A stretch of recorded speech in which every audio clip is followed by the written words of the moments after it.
If I were to give you this Bible, you would say, John, why do I need this Bible? ಒಂದು ವೇಳೆ ನಾನು ಈ Bible ನಿಮಗೆ ಕೊಡ್ತೇನೆ ಅಂತ ಅಂದ್ಕೊಂಡ್ರೆ ನೀವು ಕೇಳ್ತೀರಾ ಏನಕ್ಕೆ ಈ ಬೈಬಲ್ ನನಗೆ ಕೊಡ್ತಿ ಎಂಬುದಾಗಿ. I have so many new nice Bibles. I mean, this is an old Bible, so even the cover is coming out. It doesn't look that great. So ನನ್ನ ಹತ್ರನೇ ತುಂಬಾ ಹೊಸದಾಗಿರುವಂತ ಬೈಬಲ್ಗಳಿದೆ, ಇದು ಎಲ್ಲ ಹರಿದೋಗಿದೆ, ಇದು ಅಷ್ಟೊಂದು ಚೆನ್ನಾಗಿ ಇಲ್ಲ ಎಂಬುದಾಗಿ. You may say, I don't need it. I have Bibles at home. I don't need extra Bible. ನನಗೆ ಬೈಬಲ್ ಇದೆ, ನನ್ನ ಮನೆಯಲ್ಲಿ ನನಗೆ ಬೈಬಲ್ ಬೇಡ ಎಂಬುದಾಗಿ ನೀವು ಹೇಳ್ಬೋದು. But there's something special about this Bible. ಆದರೆ ಈ ಬೈಬಲ್ ಅಲ್ಲಿ ಒಂದು ವಿಶೇಷತೆ ಇದೆ. Here you can see that it has been autographed or signed by a famous Christian singer called Don Moen. Don Moen ಅನ್ನುವಂಥ ಒಂದು ಕ್ರೈಸ್ತ ಸಂಗೀತಗಾರನ ಒಂದು ಸಹಿ ಈ ಒಂದು ಬೈಬಲ್ ನಲ್ಲಿ ಇದೆ. He is a famous singer who wrote songs like God is good all the time, Thank you Lord, Give thanks, and all of them. ಅವರು ಒಂದು ಒಳ್ಳೆ ಸುಪ್ರಸಿದ್ಧ ಸಂಗೀತಗಾರನು, ದೇವರು ಒಳ್ಳೆಯವನು ಎಲ್ಲಾ ಸಮಯದಲ್ಲಿ ಅನ್ನುವಂತಹ ಹಾಡುಗಳನ್ನ ಆಡಿದಂತಹ ವ್ಯಕ್ತಿ. And also has the autograph of Jack Mooring. He's the brother-in-law of Michael Smith. He's also a world famous singer.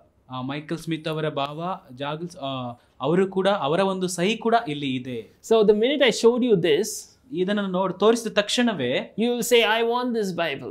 ಆಗ ನೀವು ಹೇಳ್ತೀರಾ, ಅಯ್ಯೋ ನನಗೆ ಈ ಬೈಬಲ್ ಬೇಕು ಎಂಬುದಾಗಿ. Few minutes before you said, I don't want it. ಕೆಲವು ಕ್ಷಣಗಳ ಹಿಂದೆ ನೀವು ಅಂದ್ಕೊಳ್ತಿರ್ಬೋದು ನನಗೆ ಇದೇನಕ್ಕೆ ಬೇಕು ಎಂಬುದಾಗಿ. Because it looked very unimpressive from outside. ಯಾಕಂದ್ರೆ ನೋಡೋದಕ್ಕೆ ಅಷ್ಟು ಆಕರ್ಷಿತವಾಗಿಲ್ಲ. But the minute you see whose sign is in it, you want it. ಆದ್ರೆ ಯಾರ ಒಂದು ಸಹಿ ಅಲ್ಲಿ ಇದೆ ಎಂಬುದಾಗಿ ನೀವು ತಿಳ್ಕೊಂಡ ತಕ್ಷಣವೇ ಅದು ನನಗೆ ಬೇಕು ಎಂಬುದಾಗಿ ಅಂದುಕೊಳ್ತೀರಿ. The same thing that you said no to suddenly has extra value when you know whose sign is in it. So ನೀವು ಯಾವ್ದನ್ನ ಬೇಡ ಎಂಬುದಾಗಿ ನೀವು ಅಂದುಕೊಂಡ್ರೋ, ಯಾವುದಕ್ಕೆ ಬೆಲೆ ಇಲ್ಲ ಎಂಬುದಾಗಿ ಅಂದುಕೊಂಡ್ರೋ, ಆದ್ರೆ ಅದರ ಮೇಲೆ ಯಾರ ಸಹಿ ಇದೆ ಎಂಬುದಾಗಿ ನೀವು ತಿಳಿದ ತಕ್ಷಣವೇ ಅದು ಬೆಲೆ ಉಳ್ಳದಾಯ್ತು ನಿಮ್ಮ ದೃಷ್ಟಿಯಲ್ಲಿ. Today you may be looking at your life from outside, you may be looking at yourself from outside, and the world may be looking at you from outside and think like you are just average, mediocre, and nothing special about you. So ಇವತ್ತು ಕೂಡ ನಿಮ್ಮನ್ನ ನೀವು ನೋಡಿಕೊಂಡು ಅಥವಾ ಲೋಕವು ನೀವು ನೋಡಿಕೊಂಡು, ಹೊರಗಿನವರು ನಿಮ್ಮ ನೋಡಿಕೊಂಡು ನೀವು ಯಾವುದಕ್ಕೂ ಬರದವರು ಎಂಬುದಾಗಿ ಅವರು ಅಂದುಕೊಳ್ತಾ ಇರಬಹುದು. You may be feeling like nothing special about me, I'm just one of the 8 billion people on earth. So ಒಂದು ವೇಳೆ ನೀವು ಅಂದುಕೊಳ್ಳಬಹುದು ನನ್ನಲ್ಲಿ ಯಾವುದೇ ವಿಶೇಷತೆ ಇಲ್ಲ, ನಾನು ಕೂಡ ಎಲ್ಲರ ಹಾಗೆ ಒಬ್ಬ ಮನುಷ್ಯನ ಎಂಬುದಾಗಿ ನೀವು ಅಂದುಕೊಳ್ಳಬಹುದು. Worldly standards wise, people say, oh, look at the models, look at the actors and actresses, look at the influencers, look at how awesome they look. We look at that as standard of beauty and we think that, oh, I'm just stupid, I'm not that valuable. So ಇವತ್ತು ಲೋಕವು ಕೊಡುವ ಲೋಕದ ದೃಷ್ಟಿಯ ಪ್ರಕಾರವಾಗಿ ಅನೇಕ ಒಂದು ಚಲನಚಿತ್ರ ಅಲ್ಲಿ ನಟಿಸುವಂತಹ ಎಲ್ಲರನ್ನ ನೋಡಿ ಆ ಲೋಕವು ಅವರನ್ನು ನೋಡಿ ತುಂಬಾ ಹೊಗಳಬಹುದು. ನೀನು ಇವತ್ತು ಅವರನ್ನ ನೀನು ಹೋಲಿಸಿಕೊಂಡು ನೀನು ತುಂಬಾ ಕಡೆಗಾಣಿಸಿಕೊಳ್ಳಬಹುದು. You know, sometimes I just want to share this to you. ಕೆಲವು ಈ ಸಮಯದಲ್ಲಿ ನಾನು ಇದನ್ನು ನಿಮ್ಮೊಂದಿಗೆ ಹಂಚಿಕೊಳ್ತಿದ್ದೇನೆ. Sometimes people put me down like that, you know, oh, nothing great, nothing special, and they don't even want to listen to me just because of the way I look. ನನ್ನನ್ನು ನೋಡಿ ಅನೇಕರು ಇವತ್ತು ತುಂಬಾ ಕಡೆಗಣಿಸ್ತಾರೆ, ನಾನು ಹೇಳುವಂಥದ್ದನ್ನು ಕೂಡ ಕೇಳುವುದಿಲ್ಲ, ಏಕೆಂದ್ರೆ ನಾನಿರುವಂಥ ವಿಧಾನವನ್ನು ನೋಡಿ. But the same way this Bible is being signed by somebody famous, adding its value, the Bible says in Ephesians 1 verse 13, and when you look at the Message version, it says that you and I have been signed by the Holy Spirit. ಇವತ್ತು ನನ್ನ ಕೈಯಲ್ಲಿರುವಂತ ಈ Bible ಏನು ವಿಶೇಷತೆ ಇಲ್ಲದಿದ್ದರೂ ಕೂಡ ಒಬ್ಬ ಸುಪ್ರಸಿದ್ಧ ಸಂಗೀತಗಾರನ ಸಹಿ ಇರುವುದರಿಂದ ಅದು ತುಂಬಾ ಬೆಲೆ ಉಳ್ಳದಾಗಿರುವುದರಿಂದಲೇ ಅದೇ ರೀತಿಯಾಗಿ ಎಫೆಸ 1:13 ಬರೆದಿರೋ ಪ್ರಕಾರವಾಗಿ ನಾನು ನೀನು ಪರಿಶುದ್ಧಾತ್ಮನಿಂದ ಮುದ್ರಿತವಾಗಿದ್ದೇವೆ. You have been autographed by the creator of the universe. ಇಡೀ ಸರ್ವವನ್ನ ಸೃಷ್ಟಿಸಿದಂತ ಸೃಷ್ಟಿಕರ್ತನಿಂದ ನೀನು ಮುದ್ರಿಸಲ್ಪಟ್ಟಿದ್ದೀ. This Bible has special value because of whose sign is in it.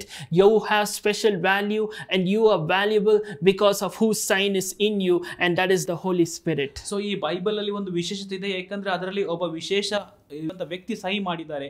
ಅದೇ ರೀತಿಯಾಗಿ ನೀನು ಕೂಡ ವಿಶೇಷವಾಗಿದ್ದಿ, ಏಕೆಂದ್ರೆ ಪರಿಶುದ್ಧಾತ್ಮನ ಸಹಿ ನಿನ್ನ ಮೇಲೆ ಇದೆ. And today I want you to understand, sometimes people tell me after listening to my sermon somewhere, they'll say, oh my goodness, I actually judged you based on how you look, but there's so much of value in what you produced today. ಅನೇಕರು ನಾನು ಹೇಳ್ತಾರೆ, ನಾನು ನಿಮ್ಮ ನಿಮ್ಮನ್ನ ನೋಡಿ ಏನೋ ಅಂದುಕೊಂಡಿದ್ದೆ, ಆದ್ರೆ ನಿಮ್ಮಿಂದ ಹೊರಡುವಂತ ಮಾತುಗಳನ್ನ ಕೇಳಿದಾಗ ನನಗೆ ನಿಜವಾಗ್ಲೂ ಆಶ್ಚರ್ಯವಾಗಿದೆ ಎಂಬುದಾಗಿ ಅವರು ಹೇಳುತ್ತಾರೆ. Sometimes, for our videos and photos, I end up doing photo shoots and all of that. When I see those photos, I say, oh my gosh, I myself look like those models and influencers. So ಕೆಲವೊಂದು ಸಾರಿ ನಾನು ನನ್ನ ಫೋಟೋಗಳನ್ನ ನೋಡುವಾಗ ನಾನು ಆ ರೀತಿಯಾಗಿ ನಾನು ಕಾಣಿಸದೆ ಇರಬಹುದು ಎಂಬುದಾಗಿ ನಾನು ಅಂದುಕೊಳ್ಳುತ್ತೇನೆ.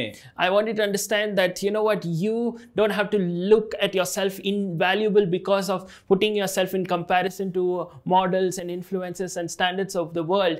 You as a child of God are valuable because you carry the ultimate autograph of the creator of the universe. ಇವತ್ತು ನೀವು ಲೋಕವನ್ನ ದೃಷ್ಟಿಯಲ್ಲಿ ಇಟ್ಟುಕೊಂಡು ಲೋಕದವರ ಹಾಗೆ ನಿಮ್ಮನ್ನ ಹೋಲಿಸಿಕೊಂಡು ಅವರ ಹಾಗೆ ನಿಮ್ಮನ್ನು ನೀವು ಕೆಳಗಡೆ ಹಾಕಿಕೊಳ್ಳುವಂತ ಅಗತ್ಯವೇ ಇಲ್ಲ. ಏಕೆಂದ್ರೆ ಈ ಲೋಕದ ಸೃಷ್ಟಿಕರ್ತನ ಸಹಿ ನಿಮ್ಮ ಮೇಲೆ ಇದೆ. ನೀವು ವಿಶೇಷವಾಗಿರುವಂತವರಾಗಿದ್ದೀರಿ. God, I pray that you will give us the grace to trust you and know that we are valuable because we have you who has signed in us. In Jesus' name I pray. Amen. ಕರ್ತನೇ, ನಮಗೆ ನೀವು ಕೃಪೆಯನ್ನ ಕೊಡಿ. ನಿಮ್ಮ ಸಹಿ ನಮ್ಮ ಮೇಲೆ ಇದೆ, ಅದಕ್ಕೆ ನಾವು ಬೆಲೆಯುಳ್ಳವರಾಗಿದ್ದೇವೆ ಎಂಬುದಾಗಿ ತಿಳುಕೊಳ್ಳುವುದಕ್ಕೆ ನಮಗೆ ಸಹಾಯ ಮಾಡಿ. ಯೇಸು ನಾಮದಲ್ಲಿ ಆಮೆನ್.